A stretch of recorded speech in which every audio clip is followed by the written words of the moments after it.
자, 이제 여러분 한국의 역사 3강 이제 세 번째 시간에 갖겠습니다. 한 강마다 이제 한 타임마다 하고 좀 쉬면서 여러분들도 온라인 수업이지만 이렇게 쉬면서 좀 진행을 했으면 좋겠어요. 쉬는 시간은 한 15분에서 20분 정도 가지시면 충분할 것 같습니다. 뭐 커피도 한 잔 드시고 그리고 약간 스트레칭이라고 하죠. 스트레칭도 좀 하시면서 들으시면 좋을 것 같아요.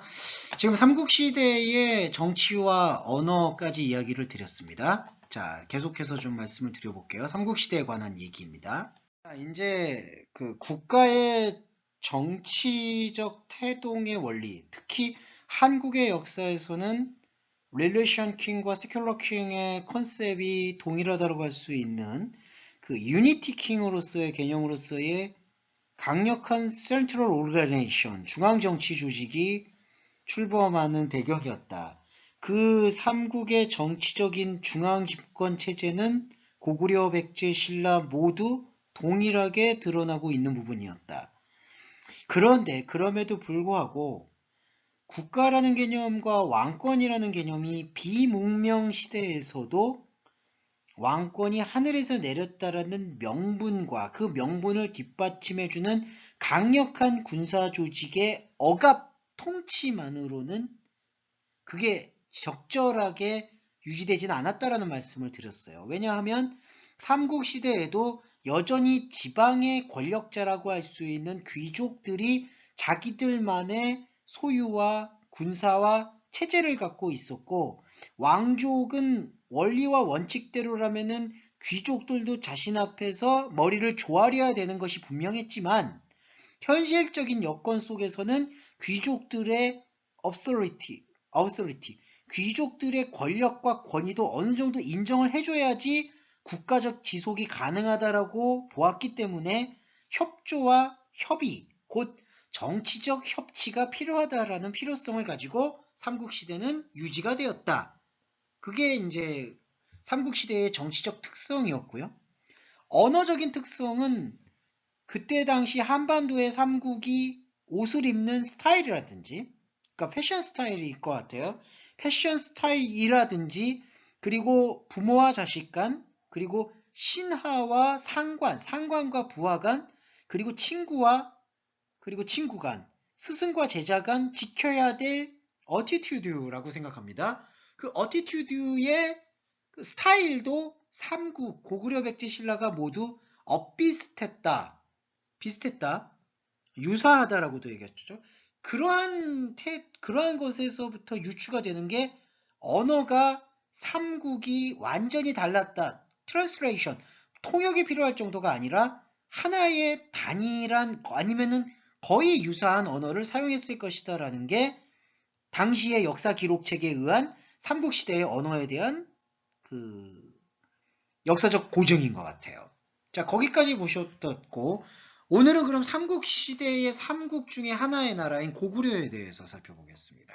자, 고구려는 언제 시작해서 언제까지 유지가 됐냐, 그걸 보시면, 기원전 37년, 이거 BC 37년이라고 보시면 되고요. 서기 668년 AD,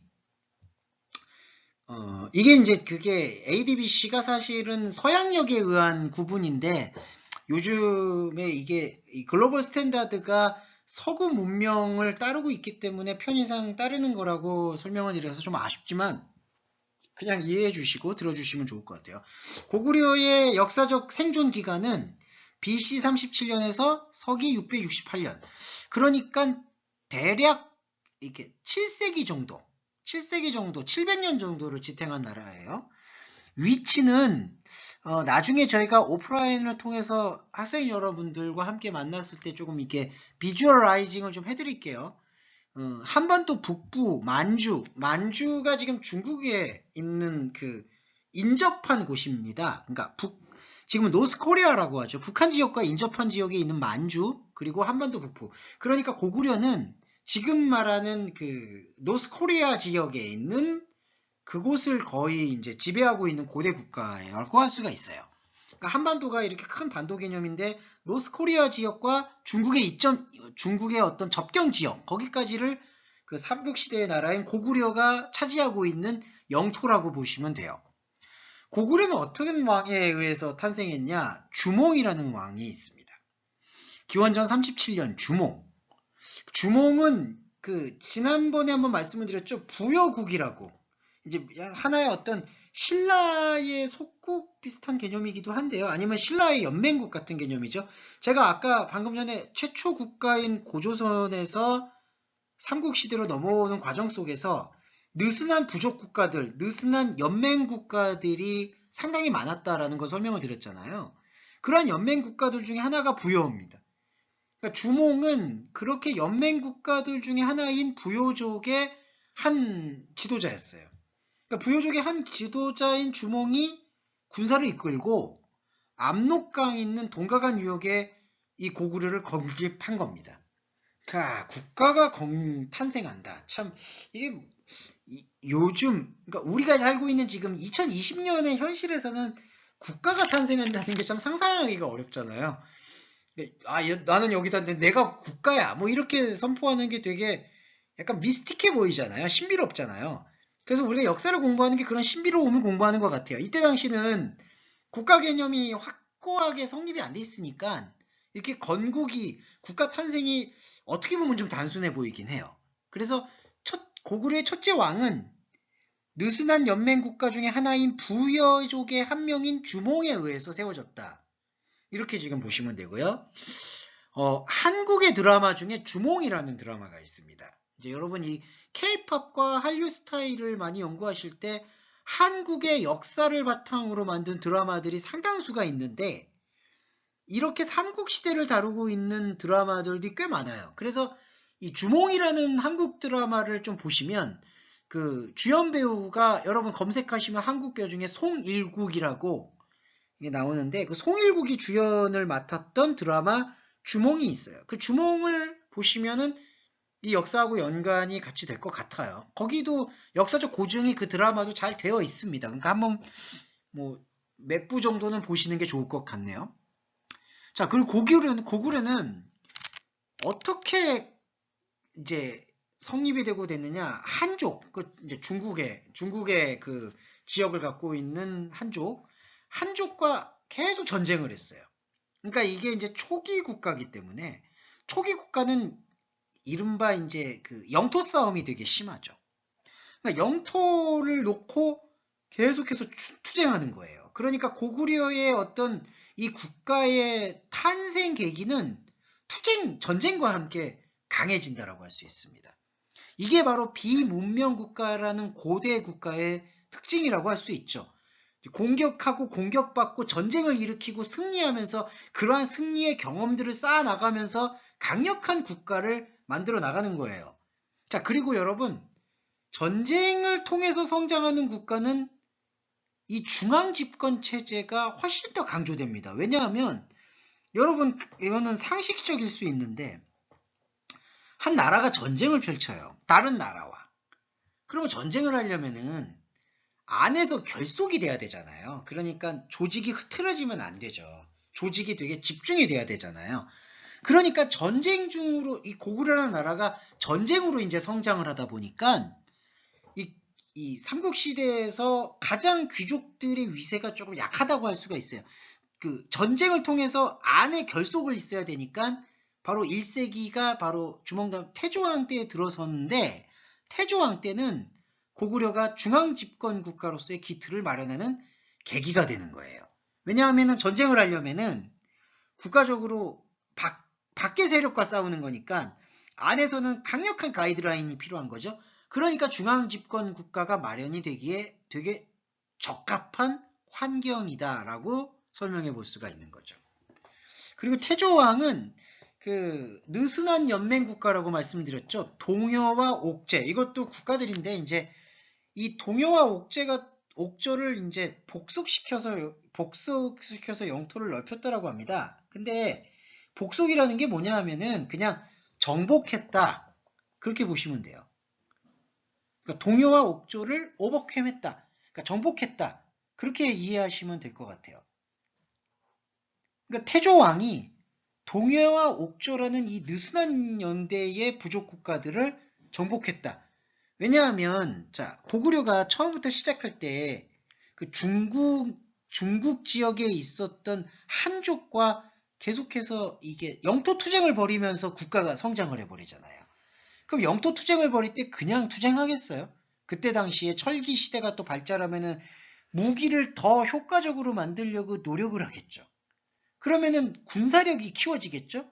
그러면서 군대와 전쟁을 반복하게 되면은 내적으로는 강력한 가이드라인을 형성하려고 노력을 하겠죠. 네, 똑같은 강의인데 계속 이어나가겠습니다. 그런 부분에 대해서 이렇게 노력을 하겠죠. 그러니까 동해와 옥저와 같은 느슨한 동맹의 국가와 이 고구려와의 차이는 여기서 벌어지게 되는 겁니다.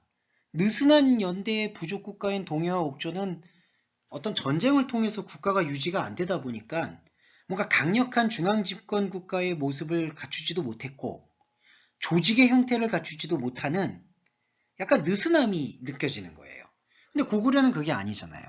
강력한 중앙 정치 조직도 갖고 있고 왕도 갖고 있고 그리고 뭔가 외부적으로는 계속해서 전쟁해야 되는 어떤 상당히 긴장감이 높아지는 환경에 노출되어 있으니까 그만큼 힘이 길러지는 거죠. 그러니까 이 느슨한 부족 국가인 동해와 옥조를 정복하는데 큰 무리가 없는 거예요.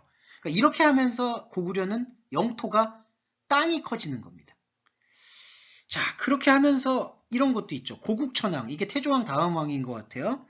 왕위의 부자상속제를 마련했다. 이게 무슨 뜻이냐? 그러니까 이제 왕족이 탄생한다 이 말이에요. 그러니까 왕이 자기 아들한테 아버지 왕이 아들을 왕으로 상속해 주는 겁니다. 그러니까 이전에는 이제 동해와 옥저와 같은 그 느슨한 연대의 부족 국가들 같은 개념 속에서는 뭔가 그 다음 왕은 신하들 중에서도 나타날 수 있고 이제 이렇게 뭔가 합의나 그런 느슨함 속에서 왕이 탄생을 하는 그런 개념인데 이 고구려에서는 이게 바로 부자 상속제가 이제 기틀이 되는 거예요. 그러니까 아버지의 아들이 왕을 이어받는 거예요. 그리고 이제 행정구역을 5개로 나눠요. 행정구역을 나누는 그런 것들은 중앙 정치 조직을 강조하기 위한 효율적인 구역 관리라고 보시면 됩니다. 자, 이렇게 고구려가 이제 강조되고 강화되는 시점을 맞이하는 것 같아요. 다음 장 볼게요. 자, 그리고 고구려는 또 대표적인 왕들이 몇 명 얘기해 볼까요? 미천왕이 있어요. 미천왕이 지금 서안평, 이 서안평 지역도 이제 노스코리아 지역의 하나인데 나중에 지도로 좀 자세하게 보여드리도록 하겠습니다. 확보한다. 낙랑군과 대방군을 정복하여 한반도에서 한사군의 세력을 완전히 몰려냈다. 이렇게 표현이 되고 있는데 자, 낙랑군과 대방군이 군대 이름입니다. 이 군대 이름을 대표하고 있는 게 바로 한사군이에요. 이게 바로 이제 중국의 한족들이 가지고 있는 세력인데 아까도 고구려가 국가 탄생의 태생적인 기원이 어디에서 유래했느냐라고 말씀을 드릴 때 국가와 국가 간 투쟁이잖아요. 전쟁이잖아요. 그러니까 고구려는 계속해서 싸우는 거예요. 이 왕들이 그러니까 왕들이 지쳐 피곤해. 여러분 그 주몽이라는 드라마를 보시면은 그러니까 매일이 싸움이야. 전쟁인 거예요. 이 왕이. 그러니까 여러분 전쟁 막사라고 하죠. 그러니까 이게 임시 거처. 그러니까 왕이 피곤한 거야. 그러니까 고구려는 늘 왕이 요즘 같으면 여러분이 우스갯소리지만 제가 만약에 제 아버지가 왕이잖아요. 그럼 제가 왕위를 물려받아. 그러면 되게 기분 좋겠죠. 왜냐하면은 권세와 뭔가 위엄과 재산이 다 내 차질 것 같아. 근데 이 고구려 때는 왕이 그게 아니라 진짜 싸우는 어떤 최전선에 나타나는 지도자이기 때문에 아마 그 책임감이 되게 무거웠을 거라고 추정이 됩니다. 근데 고구려는 그만큼 뭔가 진취적이고 전쟁을 일으키는 것을 두려워하지 않는 입장을 많이 갖고 있었던 것 같아요. 그러니까 계속해서 정복전쟁을 일으키고 그리고 이렇게 대립을 하는 거를 두려워하지 않으니까 낙랑군과 대방군이라는 어떤 군사 세력들도 몰아내는 그래서 이제 이 고구려가 한반도 최초 국가라고 말씀을 지난번에 드렸던 고조선이 옛날에 가졌던 영토의 거의 대부분을 회복했다라고 기록이 되어 있습니다.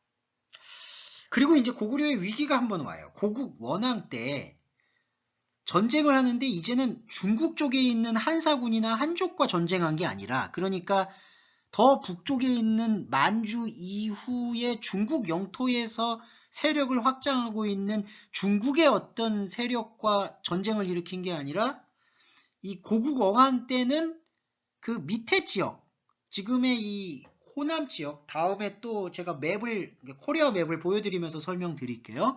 백제라는 남부 지역에 있었던 백제와 전현, 이것도 전현도 이제 느슨한 연맹이에요.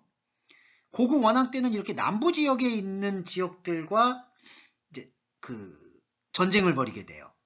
그래서 일시적 국가적 위기를 겪었다. 그러니까 흔들렸나 봐요. 근데 이제 고국 원왕 다음에 소수림왕인데, 이때 어떻게 정비를 하게 됩니다. 그러니까 백제라는 남부 지역에 있는 왕에서 공격을 하니까 국가적으로 의심을 되는 거죠. 자, 이때 의심이라는 게 뭐냐 하면, 우리가 이런 어떤 믿음이 있어요. 이게 애니미즘이나 샤머니즘이라는, 제가 한국학에서 말씀드렸던 그 비문명 국가, 원시 국가 혹은 고대 국가에서 나타나는 특징 중에 하나인데, 내가 고구려 백성인데 내가 섬기고 있는 따르는 나의 국가의 왕이 패배를 한다든지 공격을 받아서 퇴각을 한다든지, 아니면은 이렇게 옛날에는 야만적이기 때문에 이렇게 국가가 이렇게 위기에 처하게 되면은 백성들을 온전하게 보호해 줄 수가 없어요. 그러니까 백제라나 한사군이 이렇게 쳐들어오게 돼서 국가의 왕족이나 군대가 한번 패배하게 되면은, 그 패배하게 된 그 마을의 백성들은 모두 다른 나라 사람들의, 다른 나라 왕족이나 다른 나라 군대의 차지가 돼버립니다. 포로가 돼버리는 거죠. 그러면 그럴 때마다 백성들이 어떻게 될까요? 크게 동요하는 거예요. 왜 내가 섬기는 하늘이 내린 왕이라는데 부자 상속, 아버지와 아들이 어떻게 대대손손 왕으로 이어질 수 있을까요? 하늘이 내렸으니까. 근데 하늘이 내린 왕이 어떻게 질 수가 있지, 패배할 수가 있지, 이런 생각이 개입하게 되면은 백성들의 기강, 곧 조직체계가 흔들리기 마련이에요. 그러니까 소수림 왕 때, 고구려의 몇 대 왕입니다. 소수림 왕 때 고구려가 조직을 정비해요. 근데 조직을 정비하는 데 있어서 무엇을 가져오느냐? 태학과 불교예요. 그러니까 태학이 곧 불교예요. 그러니까 불교, 여러분, 이 부디즘, 종교를 이제 국가적으로 끌고 옵니다. 종교를 여기서 왜 끌고 올까요? 이 불교가 갖고 있는 가르침은 왕권과 대립하질 않아요. 그러니까 서양의 역사에서는 캐톨릭의 교황과 왕족이 때로는 화해를 하거나 때로는 대립을 하거나, 그러니까 그런 어떤 대등한 위치에서의 헤게모니 스트러글, 권력 투쟁을 눈에 보이든 보이지 않든 벌여온 게 사실이거든요. 그런데 이 부디즘의 가르침은 평화와 그리고 탈속, 그러니까 세속세계로부터 벗어나는 것, 그런 것들의 가르침이 있기 때문에, 그리고 부디즘의 중요한 거는 살생을 금지하죠. 그러니까 고기를 먹는 행위라든지 그런 것들이 살생이잖아요. 그래서 살생을 금지하는 그러한 문화적 배경을 갖고 있기 때문에 불교는 왕권을 그대로 인정해주기도 하면서 왕권이 제대로 갈 수 있도록 하늘을 향해서 기원해주는 제사장의 역할을 해줘요.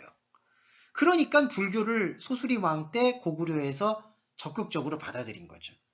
이렇게 함으로써 나라를 다시 정비합니다. 자, 고구려 한 편 더 볼게요. 자, 고구려가 한 700년 가까이 국가로 유지가 되고 있었잖아요. 근데 어느 국가든 요즘 우리말로 표현하면 리즈 시절이라고 하는데, 가장 그 한국적 표현으로 잘 나가는 때가 있습니다. 한국의 역사를 배울 때도 우리가 삼국시대에서 고구려가 가장 잘 나가던 때가 언제냐? 이게 바로 5세기예요.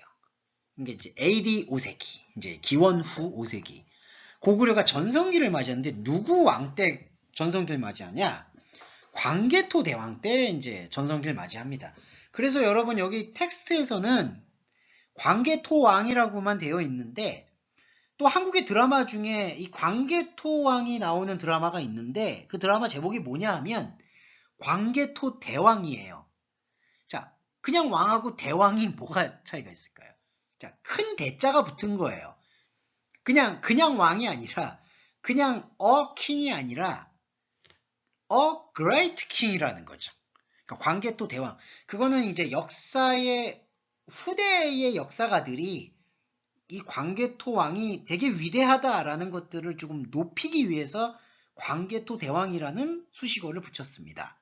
5세기 때 고구려가 전성기를 광개토 대왕 때 맞이한다. 이렇게 보세요. 광개토 왕이 어떻게 대단했냐 하면 아까 백제와 진현의 공격을 받아서 휘청휘청 거렸다고 말씀드렸죠. 그게 아마 못내 마음에 걸렸나 봐요. 이 광개토 대왕 때는 백제의 수도가 뭐예요? 캐피탈이잖아요. 그러니까 다른 나라, 이 삼국시대에서 가장 경쟁국가인 백제의 수도인 한성을 쫓아가서 침공시키고요. 남쪽에 있는 영토를 임진강, 한강까지 확장시킨다. 이게 지금 사우스 코리아 지역까지, 그러니까 지금으로 말하면 북한 지역 다 먹고, 그러니까 노스 코리아 지역을 다 먹고 남한이라고 하는 사우스 코리아, 대한민국 지역까지의 절반까지 이렇게 내려온 거예요. 그러니까 고구려가 엄청 커지는 거죠. 이 영토로 보면은. 네. 그러면서도, 그러면 밑으로 내려오는 것만 했냐? 그게 아니라 중국 쪽 영토라고도 할 수 있는 북쪽 지역, 그러니까 노스코리아 지역에서 백두산 뒤편까지 요동 지역이 당시에 있었는데, 그 요동 지역도 이렇게 정복하는 정복 전쟁을 벌였다. 그렇게 해서 이 전성기를, 이제 고대 국가를 평가할 때에는 그 전성기, 가장 잘 나가는 시기를 그 영토 확장으로 이제 보는 경향이 있어요. 이게 바로 문명 국가와 좀 차이점이죠. 우리 문명 국가에서는 뭐 땅을 많이 차지했다라고 해서 그 나라가 제일 지금 성장했다라고 보는 게 아니죠. 뭐 GDP, 성장률이라든지 아니면은 국가 간의 어떤 문화적 지수라든지 뭐 수익률이라든지 뭐 이런 걸로 판단을 하잖아요. 근데 이때 원시국가, 고대 국가라고 할 수 있는 비문명국가 시대의 고구려 같은 나라는 삼국시대에서 이렇게 영토 확장에 대한 의미를 조금 많이 강조했다. 이렇게 보시면 될 것 같아요. 그래서 5세기 때 광개토 대왕이 영토 확장에 많이 성장을 해서 전성기라고 불리워진다. 이렇게 표현을 합니다. 자, 그런데 이제 여러분 아까 6세기 말에 고구려가 멸망을 하잖아요. 국가가 탄생을 하면서 멸망을 하는 이런 어떤 흥망성쇠의 계기가 나타납니다. 다음 장에 그게 나타나네요. 자, 보시면 고구려의 관계가 계속 이렇게 이제 나와요. 광개토 대왕 때 전성기였는데 전성기가 마냥 좋은 건 아닌 게, 왜냐하면 그 광개토 대왕은 전쟁과 정복과 확장에만 집중했어요. 그런데 여러분, 아까도 말씀드렸지만 이 군사와 폭력만으로는 국가가 지탱될 수 없다라는 말씀을 분명히 드렸죠. 이게 역사가 반복되면서 얻게 되는 우리의 교훈이에요. 항상 이거는 꼭 염두에 두시면 좋겠습니다. 이제 광개토 대왕 아버지는 그렇게 영토 확장과 어떤 나라를 볼륨을 키우는 데만 집중하다 보니까 반대로 이 아들인 장수왕은 외교를 하는 거예요. 그러니까 한편으로는 이렇게 전쟁을 벌이고 또 한편으로는 친화적이고 화해하는 어떤 그러한 부분들을 이렇게 나타내는 거죠. 네, 그러면서 계속해서 확장해요. 그러니까 외교와 그리고 전쟁을 계속해서 확장하는 것들이 이 장수왕 때, 광개토 대왕 밑에 장수왕 때도 있고, 그리고 계속해서 확장하게 되는 관계성을 움직이게 됩니다. 근데 이렇게 확장하게 돼서 고구려가 사실은 삼국시대에서 이 한반도의 주인이 될 거라고 모두가 예상했었대요. 근데 어떻게 됐을까요? 다음 장 볼까요? 참 이렇게 모든 광개토 대왕 때 영토를 완전 침범하고 한반도의 지금의 대한민국 땅을 완전히 정복할 것만 같았던 이 고구려의 위세가 6세기 중반에 들어와서 갑자기 이렇게 급격하게 약화되기 시작해요. 이게 국력이 이제 세워게 되는 건데, 그 이유 중에 하나가 바로 외환에 시달리는 겁니다. 그런데 이게 어떤 밖의 세력에 의해서 시달리는 게 아니라 내부적인 동요에 의해서 시달리게 된다라는 게 되게 중요한 포인트인 것 같아요. 자, 그런 부분들에 대해서는 다음 시간 4강 때 다시 한번 좀 자세하게 설명드리고 싶어요. 제가 고구려의 멸망까지 좀 다루고 싶었는데 그것보다는 고구려의 그 멸망 이유가 되게 극적이고 거기에 역사적 교훈이 많거든요. 그거는 따로 다음 강 4강 때, 한국의 역사 4강 때 설명드리도록 하겠습니다. 오늘은 여기서 마무리를 할게요. 네, 감사합니다. 그리고 코로나 바이러스로 인해서 그 전염병 꼭 건강 조심하시고 돌보시면 좋겠습니다. 마무리하겠습니다.